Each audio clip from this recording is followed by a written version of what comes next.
datang di kelas ini dengan sehat. Amin. Dan Tuhan. Amin. Baik, perkenalkan kami dari kelompok 1. Saya selaku moderator Asih Budiati akan memimpin jalannya presentasi pada hari ini. Dan di samping saya, halo semuanya. Hai. Perkenalkan, nama saya Alea Mesyara. Saya sebagai pemateri pertama. Yeay. Hai. selanjutnya Extrovert sekali ya. Halo semua, perkenalkan nama saya Devia Fitri sebagai pemateri kedua. selanjutnya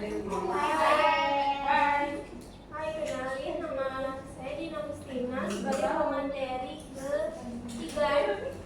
Hai Dina.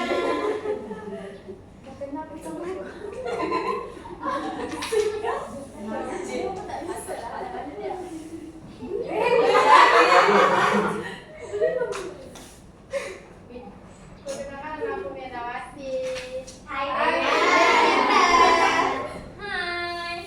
Izin semuanya? Iya. Kemudian di masa kelas paling pemateri ke-6. Baik, sebelum memulai materi, yang pertama saya mengucapkan terima kasih kepada Bapak telah menonton video ini dan teman-teman yang udah memperhatikan nantinya ya. Saya langsung saja ke materi yang pertama. Halo, hai izin. Dengan sepenuh hati, kelembutan. Ayo bisa.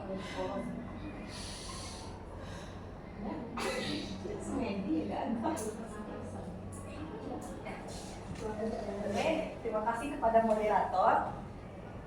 Kita akan mempelajari mengenai pengertian keterampilan membaca. Nah, sebelum itu saya akan menjelaskan apa itu membaca. Apa, Bu? Jadi menurut Tarigan, membaca itu adalah proses yang dilakukan oleh membaca untuk memperoleh pesan yang disampaikan oleh penulis melalui kata-kata. Nah, jadi kita langsung aja masuk ke keterampilan membaca ya. Ada stop apa belum? Seperti yang kalian tahu bahwa keterampilan dalam aspek keterampilan bahasa itu ada berapa? Nah, nggak tahu. Nah, ada 4. Apa aja? Yang pertama? Kedua? Berbicara. Ketiga? Baca. Oke. Keren. Tepuk tangan dulu. Nah, jadi keterampilan itu bukan salah satu dari aspek keterampilan berbahasa. Jadi keterampilan membaca itu berfokus pada kata dan kalimat. Jadi keterampilan membaca itu memiliki aspek-aspek seperti ketepatan dalam pengucapan, intonasi, kelancaran, kejelasan suara, dan kemampuan membaca utuh.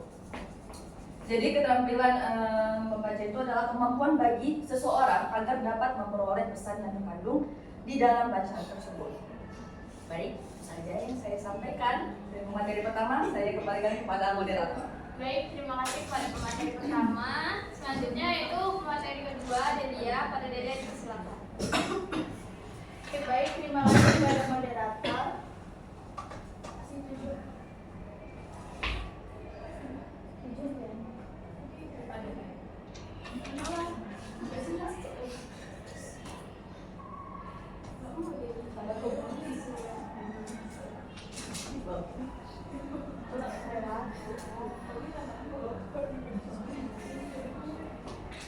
Seperti ada kopinya agak ada. PPT udah dikasih ya? Nah, Enggak. Dari HP aja ya kalau ini nggak jelas. Baik. Semangat dong untuk belajar ya, teman-teman. baik. Sedang senang sekali ya. Oke, di sini kita akan membahas mengenai tujuan. Tujuan di sini ada 2 ahli yang menyebutkan. Ada menurut Dauman, kemudian ada menurut Tarigan. Yang pertama, tujuan dari kemahiran membaca itu adalah memahami secara detail dan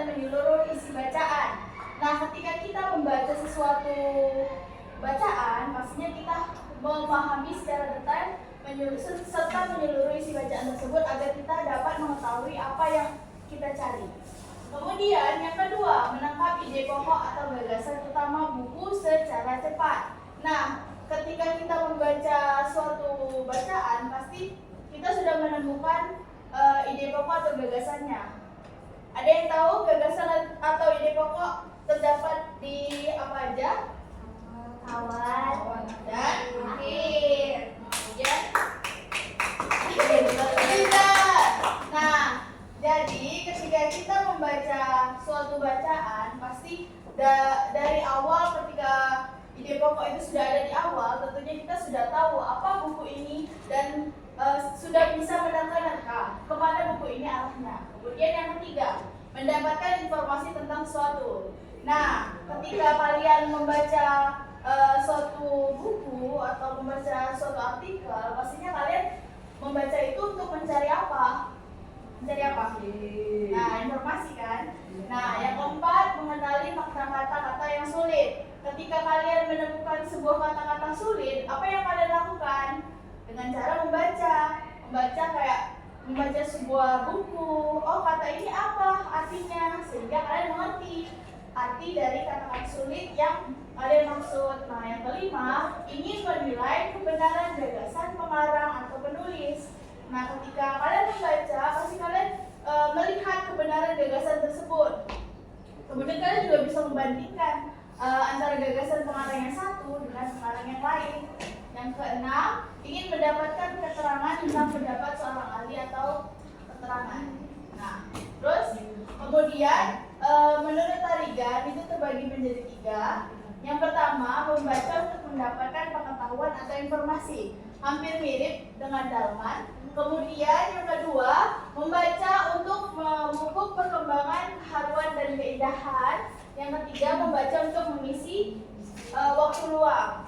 Jadi membaca itu juga merupakan hal yang bermanfaat. Hal bermanfaat itu maksudnya buku bacaan yang kita baca itu sesuatu buku yang bermanfaat, bukan buku yang asal lewat-lewat saja. Nah, itu bisa mengisi waktu luang dan mendapatkan informasi serta ilmu. Terima kasih. Saya materi gua saya berikan kepada moderator.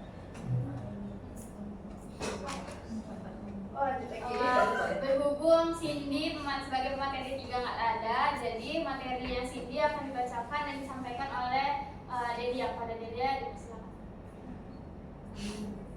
Oke, baik. Kita masuk manfaat lagi. Bosan kah saya jelasin? Tidak. Oke. Kita bahas manfaat. Dari Gray and Roger menyebutkan beberapa manfaat. Ada 8. Yang pertama, mengisi waktu luang, sama ya, sama dengan tujuan. Yang kedua, mengetahui hal-hal aktual yang terjadi di lingkungannya. Terus yang ketiga, memuaskan pribadi yang bersangkutan. Berarti berarti memuaskan diri sendiri. Terus yang keempat, memenuhi tuntutan praktis kehidupan sehari-hari. Yang kelima, meningkatkan minat terhadap sesuatu. Yang keenam, meningkatkan pengembangan diri sendiri. Meningkatkan pengembangan diri sendiri kan berarti membaca itu untuk menambah ilmu untuk diri kita. Terus yang ketujuh, memuaskan tuntutan intelektual. Yang kedelapan, memuaskan tuntutan spiritual. Oke, baik. Segitu saja saya berikan kepada Dede. Baik, terima kasih kepada Dedia atas materi yang telah disampaikan. Selanjutnya yaitu kepada pemateri 4. Dipersilakan. Baik, terima kasih kepada moderator. Selanjutnya di sini saya akan membahas mengenai jenis-jenis keterampilan membaca. Jadi ada 2 poin, yaitu yang pertama membaca nyaring dan membaca dalam hati. Yang pertama, membaca nyaring merupakan aktivitas atau kegiatan yang merupakan alat bagi guru, murid, ataupun pembaca bersama-sama dengan orang lain atau pendengar untuk menangkap serta memahami informasi, pikiran, dan perasaan seseorang pengarang. Membaca nyaring yang baik menuntut agar pembaca memiliki kecepatan mata yang tinggi serta pandangan mata yang jauh, karena dia haruslah melihat pada bahan bacaan untuk memelihara kontak mata dengan para pendengar. Selanjutnya yaitu membaca dalam hati. Menurut Dalman 2013 menyatakan bahwa membaca senyap atau dalam hati adalah membaca tidak bersuara, tanpa gerakan bibir, tanpa gerakan kepala, tanpa berbisik, memahami bacaan yang dibaca serta diam atau dalam hati. Kecepatan mata dalam membaca 3 kata per detik. Menikmati bahan yang dibaca dalam hati dan dapat menyesuaikan kecepatan membaca dengan tingkat kesukaran yang dapat dalam bahan bacaan tersebut. Saya kembalikan kepada moderator. Baik, terima kasih pada Dina atas penjelasan dari jenis-jenis keterampilan membaca. Selanjutnya itu kita akan masuk ke tata cara untuk keterampilan membaca yang baik dan benar. Langsung saja pada Mirna disilakan. Terima kasih pada moderator. Baik, baiklah. Saya melanjutkan tata cara. Di sini ada langkah keterampilan membaca untuk dapat memahami arti dari suatu teks atau buku. Yang pertama mengenal tulisan yang digunakan di dalam teks atau buku. Yang kedua, memahami makna, kata dasar dan kata bentukan atau gramatika. Yang ketiga, memahami kosakata dan kelas kata serta arti yang terkandung di dalamnya. Yang keempat, memahami kata-kata kunci di dalam teks atau buku. Yang kelima, memahami pikiran utama dan pikiran-pikiran penjelas di dalam suatu paragraf. Yang keenam, memahami jabatan atau konstituen kata di dalam kalimat, misalnya subjek, predikat, objek, dan keterangan. Yang terakhir, memahami cara membuat ringkasan baik dalam bentuk lisan maupun dalam bentuk tulisan. Saya kembalikan pada moderator. Baik, terima kasih pada Mirna. Selanjutnya itu materi terakhir yang akan disampaikan oleh Tio. Pada Tio disilakan. Terima kasih moderator atas kesempatannya. Yang terakhir, contoh keterampilan membaca. Yang pertama itu membaca laju atau skimming. Keterampilan ini mencakup kemampuan untuk membaca teks dengan cepat untuk mendapatkan gambar umum tentang isi atau pokok-pokok utama tanpa memperhatikan detail. Yang kedua, membaca mendalam atau scanning. Kemampuan untuk mencari informasi yang spesifik dalam teks seperti kata kunci, tanggal atau angka tanpa membaca seluruh teks. Yang ketiga, menyimpulkan. Keterampilan ini melibatkan merangkum informasi dari teks menjadi bentuk yang lebih ringkas untuk lebih utama dan paling penting. Yang keempat, menganalisis teks. Di sini mampu memahami struktur, argumen, dan gaya penulis. Ini termasuk mengidentifikasi tujuan penulis dan pendekatan yang digunakan. Yang kelima, menginterpretasikan makna. Kemampuan untuk memahami makna di balik kata-kata, termasuk makna kiasan, humor, atau konteks budaya. Yang keenam, membaca kritis. Mampu mengevaluasi teks, mempertanyakan argumen yang diajukan, dan membandingkan dengan informasi lain, serta mempertimbangkan sudut pandang yang berbeda. Yang ketujuh, membaca dengan intonasi dan ekspresi. Secara lisan, kemampuan untuk menggunakan intonasi dan ekspresi yang sesuai agar pembaca lain dapat memahami emosi dan makna yang dimaksudkan. Dan terakhir, membaca untuk tujuan khusus. Keterampilan ini mengacu pada kemampuan untuk membaca dengan fokus pada tujuan tertentu, misalnya untuk penelitian, belajar, dan hiburan. Saya kembalikan kepada moderator. Baik, terima kasih kepada semua pemateri yang telah menyampaikan materi. Selanjutnya kita masuk ke sesi tanya jawab. Ada yang ingin bertanya? 1, 2, 3, 4, 5 pas ya. Sehari.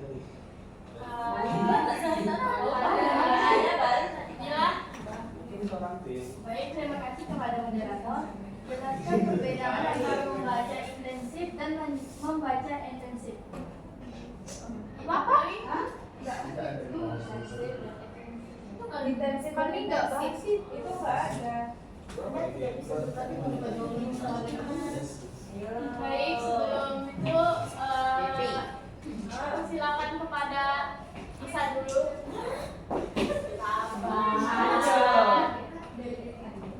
Moderator, tadi kan ada bahas di manfaat memuaskan tuntutan spiritual. Nah itu boleh nggak jelasin maksudnya kayak gimana?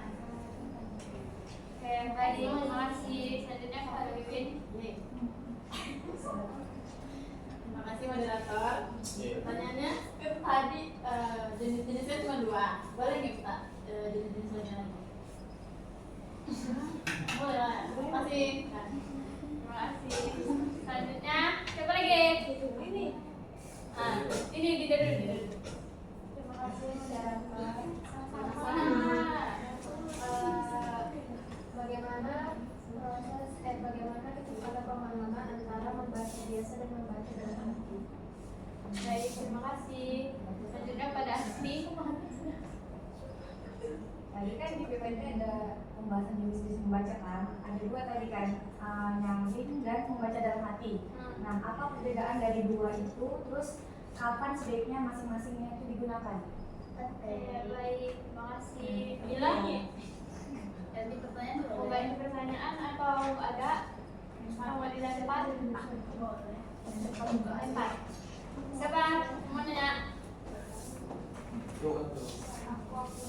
Yang bagus. Biar satu-satu. Garis dulu. Udah, keduanya. Hati.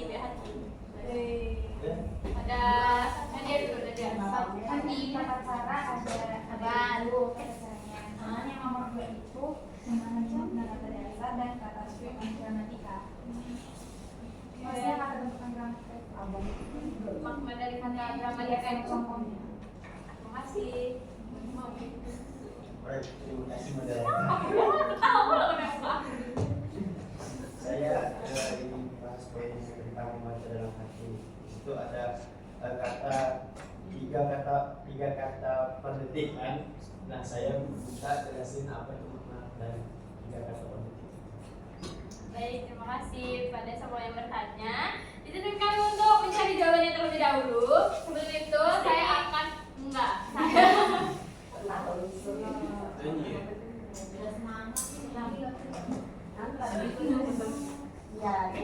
sebelum itu kalian nonton dulu ini. Sama nggak?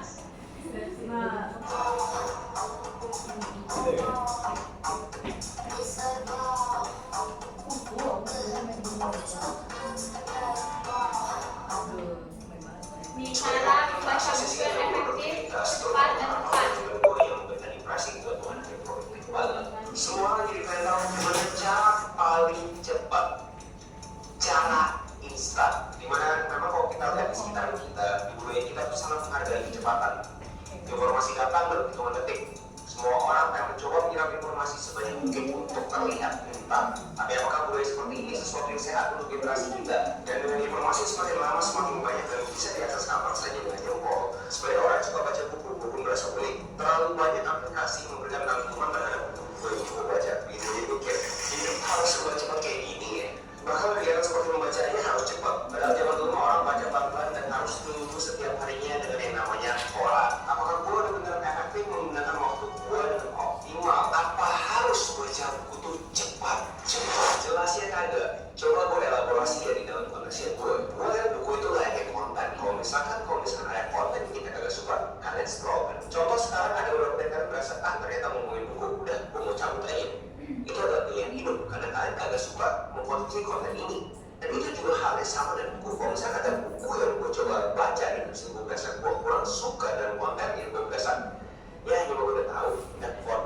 Nah, sama. Dan itu konteks kenapa kita bikin konten 6 cara baca buku yang cepat dan efektif. Buat kalian secepat mungkin tahu buku mana yang efektif untuk kalian konsumsi, buku mana yang kalian efektif untuk eliminasi. Buat buku yang efektif untuk gue konsumsi, aka buku-buku yang gue berasa bisa mengubah hidup gue, itu gue akan melakukan yang namanya speed reading. Ngomong-ngomong speed reading, buat kalian kagak tahu nih, mayoritas orang kalau baca buku pasti baca dari kata di sebelah kiri, pelan-pelan ke sebelah kanan. Tapi ada metode yang namanya speed reading, di mana kalian cukup baca kata di awal dan di akhir kalimat. Dengan cara ini kalian pun tetap bisa mendapatkan poin-poin dari buku yang kalian baca. Menurut gue ini sangat efektif untuk kalian cepat membaca buku. Dan menurut gue efektif untuk kita mengetahui informasi. Dan buat kita bisa sefrekuensi, mengetahui dan memahami adalah dua hal yang berbeda. Jadi ada yang namanya data, ada yang namanya informasi, ada yang namanya pengetahuan, ada yang namanya insight, lalu ada yang namanya wisdom. Kalau kita coba baca buku secepat mungkin, kita hanya bisa mendapatkan data dan informasi untuk benar-benar memahami buku yang namanya aksi. Kalau berbasiskan neural network, yaitu jaringan neural yang mengimitasi bagaimana otak manusia bisa bekerja, kan ada 3 layer ya. Layer pertama adalah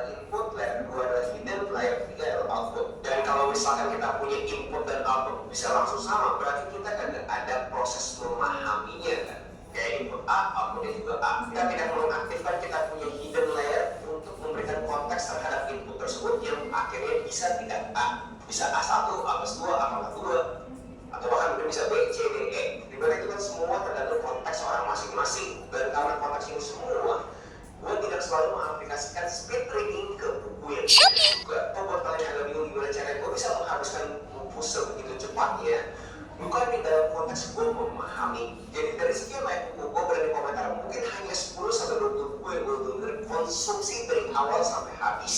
Jadi buku yang gue bener suka banget, contoh bukunya Anti-Fragile, For Our Workweeks, One, itu buku-buku yang gue berasa beneran gue suka banget dan gue berasa bisa ngubah hidup gue kalau bisa gue bener-bener memahaminya. Dan buat tiba-tiba buku tersebut, gue gak melakukan yang namanya speed reading. Gue bener-bener pengen tahu apa sih supporting argumennya untuk bisa mereka mendapatkan konklusi yang mereka tawarkan di buku tersebut. Tapi gimana caranya gue bisa akhirnya mendapatkan 20 buku kesukaan gue? Karena gue udah baca ratusan buku yang akhirnya gue udah bisa kerucutkan untuk jadi 20 buku kesukaan gue. Dan gue bukan mau jadi si paling tua, tapi menurut gue ini pun juga terkorelasikan dengan kalian punya umur. Mungkin di awal 20-an, buku yang paling kalian suka mungkin adalah buku-buku yang sifatnya self-help, buku-buku pengembangan diri, karena itu adalah suatu usia di mana kalian mengembangkan diri kalian, karena jelasnya anak muda jelasnya lebih ambisius. Tapi sambil kalian bertambah umurnya, genre buku yang kalian pengen konsumsi dari awal sampai habis pun akan berubah. Contoh, kalau saya bosan dengan iklim dunia sekarang juga, gue lagi suka baca buku terhadap geopolitik ataupun terhadap mindset suatu negara. Dan kalau misalnya kalian kasih gue buku tersebut, gue akan coba baca dari awal sampai habis. Dan kalau misalnya kalian kasih gue sekarang buku self-help yang pada umumnya, gue pasti bakal speed reading itu. Jadi menurut gue speed reading ini harus terkonteskan dahulu nih. So, konklusinya apa terhadap produktivitas di dalam konteks dunia yang serba cepat ini? Dimana gue argue produktif bukan kecepatan, tapi arahan. Kalau kalian udah tahu arahan yang kalian mau tuju terus cepat, menurut gue itu adalah sesuatu yang efektif. Tapi kalau kalian belum tahu arahan yang kalian cepat-cepat, menurut gue juga bahaya. Di konteks terhadap membaca buku, begitu kalian udah tahu buku yang benar-benar kalian banget, yang kalian suka, yang kalian berasa buku itu masuk di akal,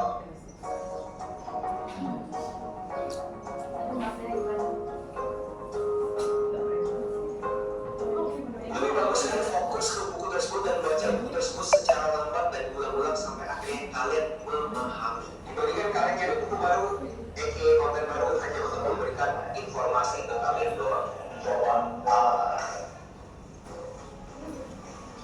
Dan menurut gue ini adalah satu advice utama terhadap video ini. Kalian lebih baik baca satu buku yang benar-benar bagus buat kalian berkali-kali dibandingkan kalian baca 100 buku dengan cepat dan kalian cuma mengetahui konsepnya. Di mana metode ini sering diasosiasikan dengan yang namanya slow living. Kalian hidup secara pelan, tapi kalian tahu apa yang harus kalian lakukan, kalian tahu apa yang harus kalian konsumsi, kalian tahu mana yang berguna untuk kalian pahami. Buat kalian yang masih agak-agak paham terhadap slow living ini apaan, ada yang namanya ikigai, ada yang namanya haiji, dan ini basically adalah filosofi untuk kalian tuh benar fokus terhadap apa yang penting untuk kalian. Karena semua informasi itu tidak rata, kalian harus mempunyai metode di mana kalian tahu informasi apa yang kalian butuh akuisisi, dan kalian juga harus mempunyai metode informasi apa yang kalian harus eliminasi. And fun fact, ikigai yang kalian tahu, yang 4 diagram itu bukan ikigai sebenarnya guys. 4 diagram ini yang buat tuh adalah orang bule yang nyontek dari orang Spanyol, Gilbert, dan gue pernah bahas lebih detailnya di video ini.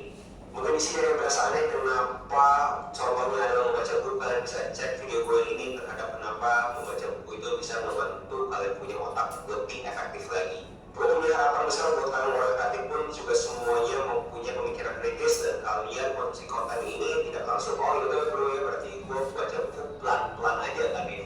Sekali lagi guys, harus dikontekskan apakah buku tersebut untuk kalian bakal berguna untuk kalian atau tidak. Dan untuk tahu berguna atau kagak, ya jelaskan cepat dulu. Begitu kalian tahu ternyata nggak berguna, ya saatnya move on. Akhirnya kalian konsumsi konten pada umumnya. Tapi kalau kalian baca buku untuk terlihat pintar atau mengejar kuota kalian harus baca 52 buku dalam setahun naik ke Bill Gates, menurut gua itu adalah intensi yang salah. Cara yang efektif terhadap membaca buku adalah saat kalian membaca buku sesuai dengan rasa pengetahuan kalian, dan goal idealnya adalah memahami. Kalau kalian membaca dengan cepat, kalian kan dapat ya premis-premis yang lagi kalian konsumsi konten gue namanya kultum. Kalian dapat tuh poin-poinnya, tapi kalian gak benar-benar memahami kan. Kalian cuma tahu, kalian agak dapat supporting argumen yang fundamentalnya kenapa bisa mencapai ke poin-poin tersebut. Dan gue argue kalau misalnya kalian benar-benar pengen memahami suatu topik, kalian harus membaca dengan pelan aktivitas kalian. Oke, jadi tata cara dalam buku yang efektif, cepat dan apa sih, dan ingat dan bisa diingat dengan cepat itu tuh apa tadi? Slowly. Nah, bentar. Slowly itu apa? Terus sama membaca untuk sesuai sama pengetahuan. Nah, ya, karena menurut beberapa riset, kalau misalnya kita membaca berdasarkan rasa keinginan tahuan kita akan menangkap ilmunya itu lebih cepat daripada cuman sekedar kita ada tugas, kita baca kayak gitu. Nah, itu kayak cuman ya betul, cuman biar bisa kelihatan kita. Jadi itu saja dari video itu. Selanjutnya kita akan menjawab pertanyaan-pertanyaan teman-teman yang setelah bertanya. Baik, pertama itu pertanyaan dari Nisa akan dijawab oleh Delia. Pada Delia dipersilakan. Oke, baik. Terima kasih moderator. Di sini saya ingin menjawab pertanyaan Nisa, yaitu pertanyaannya tadi kalian ada membahas di manfaat memuaskan kehidupan spiritual. Tolong jelaskan maksud itu bagaimana? Nah, dan aku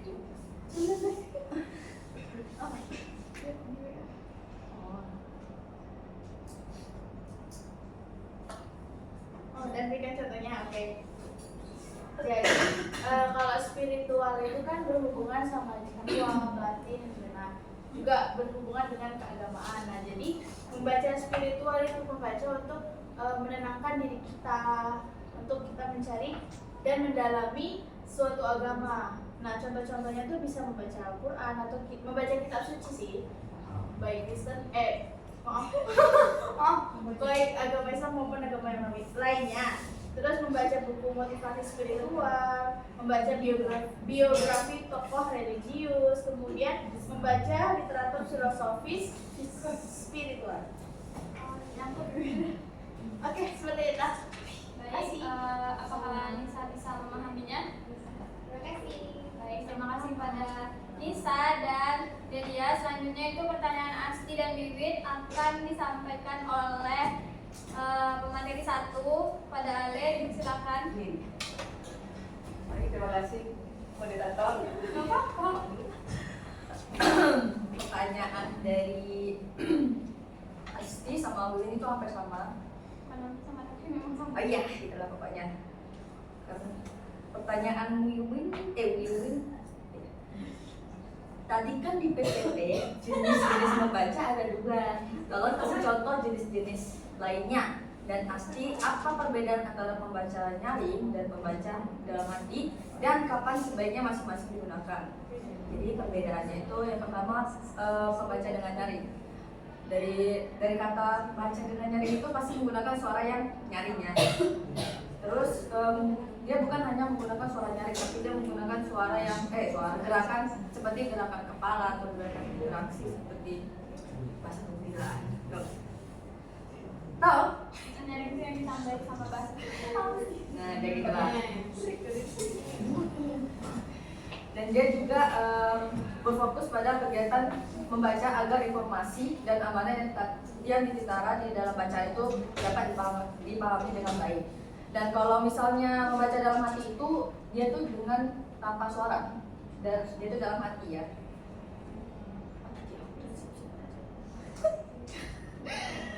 Dia tuh tidak menggunakan gerakan bibir ataupun gerakan kepala ataupun berbisik ataupun kecepatan ataupun berbisik.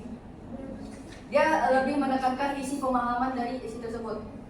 Ya, belum. Dia lebih menggunakan gerakan mata. Jadi kan kalau baca dalam hati itu pasti gitu ya. Gak mungkin diam aja mata. Matanya jalan. Gak jalan lah matanya. Gerakan mata gitu. Baik, ditambahin sama aku ya. Dari pertanyaan Wiwin sama Asti tadi kan Asti nanyanya kapan waktu tersebut digunakan dengan tepat. Terus pertanyaan Wiwin contohnya kan, mungkin dari membaca nyaring itu saat presentasi tuh digunakan saat presentasi, contohnya saat presentasi gitu.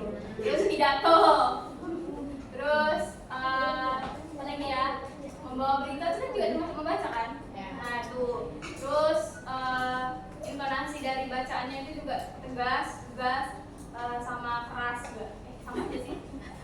Terus membaca dalam hati itu waktu misalnya dosen menjelasin di depan, tapi kalian tuh mau dosen itu ngasih waktu misalnya 5 menit untuk memahami materi. Nah kalian membaca suatu materi itu di dalam hati atau memang di tempat yang lagi ramai, terus kalian memang mau baca itu tuh nggak mau didengar sama orang lain, jadi baca sendiri tuh.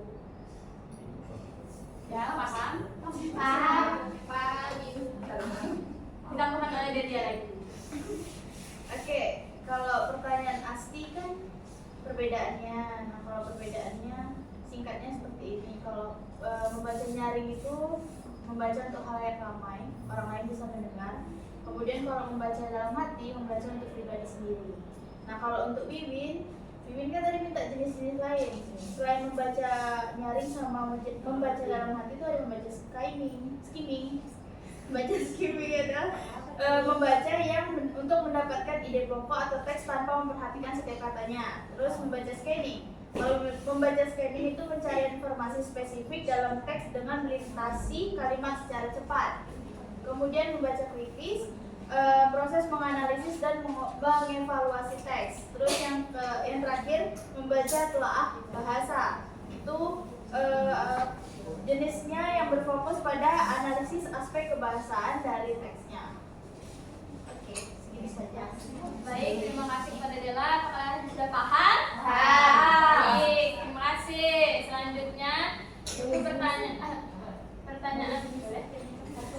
pertanyaan dari siswandi akan dijawab oleh Dina. Pada Dina dipersilakan. Baik, terima kasih kepada moderator. Tadi pertanyaannya makna dari 3 kata per detik kan? Jadi menurut penelitian itu kecepatan membaca sekitar 200 sampai 300 kata per menit. Jadi kita bagi 200 sampai 300 kata per menit itu sama dengan 60 detik. Jadi itu hasilnya bisa 3 sampai 5 kata per menit. Berarti itu bisa konsisten nggak kepada orang dan kepada pembaca? Kalau menurut tambahin ya. Itu tergantung sama kecepatan itu bisa bervariasi lagi, tergantung sama pada individu yang bacanya, tingkat kebacaan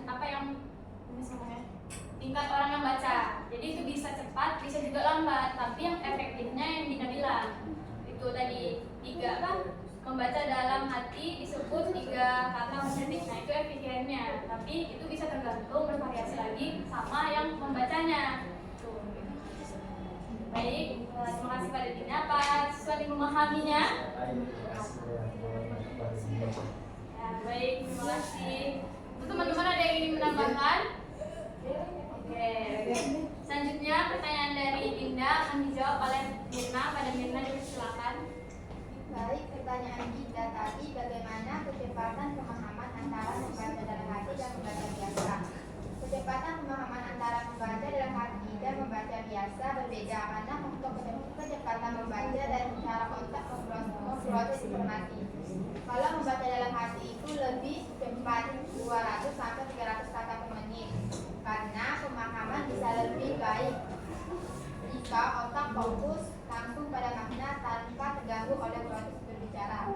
Sedangkan membaca biasa lebih lambat 100 sampai 150 kata per menit karena perlu mengucapkan kata-kata. Terus membaca biasa ini bisa meningkatkan pemahaman untuk teks yang sulit karena melibatkan lebih banyak indera pendengaran atau pengucapan. Baik, terima kasih kepada Rita pendengar menyitik. Baik, terima kasih kepada Rita. Selanjutnya pertanyaan terakhir. Dan siapa nih? Nadia. Oh ya, Nadia. Kepada Nadia, kepada si Kori silakan. Terima kasih moderator. Pertanyaan dari Nadia, kalau jelaskan dari contoh beri kata cat. Yang nomor 2 beri kata bentukan atau gramatika.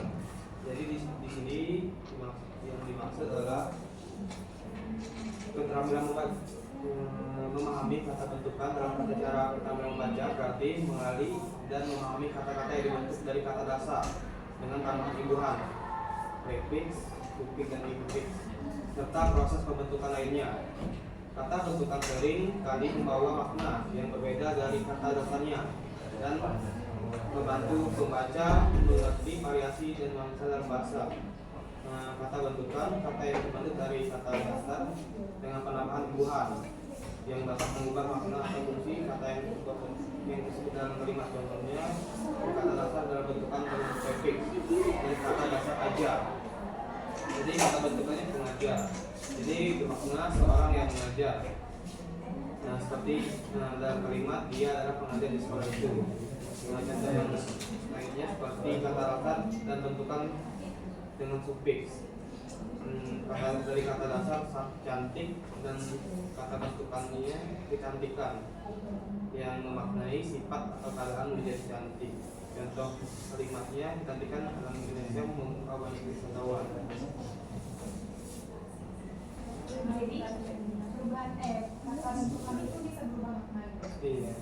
Kan ditambah imbuhan kan berubah makna. Tapi kan ada Kata dasarnya kan ketika dalam kata bentukan berubah maknanya.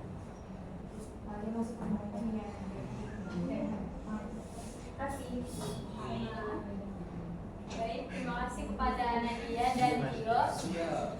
Selanjutnya kita akan masuk ke sesi terakhir, yaitu kesimpulan dari presentasi hari ini. Jadi keterampilan membaca merupakan salah satu bagian dari 4 aspek keterampilan berbahasa. Apa dah? Apa dah? Ya,